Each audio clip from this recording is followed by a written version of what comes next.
बिस्मिल्लाहिर्रहमानिर्रहीम। अस्सलाम वालेकुम स्टूडेंट्स। आज का जो लेक्चर है हमारा वो है सवाल नंबर 3। ठीक है, ये लॉन्ग क्वेश्चन है। ज़मीन की महवरी गर्दिश और दिन रात की तख्लीक के बारे में आप क्या जानते हैं? तो इस सवाल का जवाब जो है बच्चे,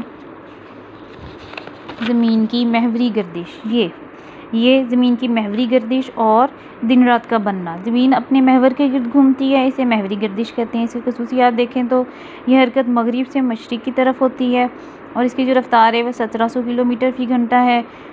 और इस हरकत में ज़मीन अपने महवर के गिर्द एक चक्कर 24 घंटे में मुकम्मल होती है। तो ज़ाहिर बात है, जब 24 घंटे में एक चक्कर मुकम्मल करेगी तो दिन और रात बनती है। तो कैसे बनते हैं दिन और रात? एग्ज़ाम्पल के ज़रिए, मिसाल के ज़रिए समझाया गया है। अगर एक फ़ुटबॉल को रस्सी की मदद से लटकाएं और 5 फुट के फासले से उस पर टॉर्च से रोशनी फेंकें, ठीक है, लटकाने के बाद रोशनी फेंकें उसके ऊपर, तो आप देखेंगे कि फ़ुटबॉल के आधे हिस्से पर रोशनी पड़ रही है और आधा हिस्सा तारीकी है। तो उस पर आपने निशान लगा लेना है जिस हिस्से पर रोशनी पड़ रही है। अब अगर आहिस्ता फ़ुटबॉल को घुमाएं तो आप देखेंगे जो हिस्सा पहले तारीकी में था, जब ज़ाहिर बात है जब फ़ुटबॉल को घुमाएंगे तो जो हिस्सा अंधेरे में था, तारीकी में था, वो रोशनी की तरफ आ गया, रोशनी वाला हिस्सा जो है अंधेरे में चला जाता है। तो इसी तरह दिन और रात बनते हैं।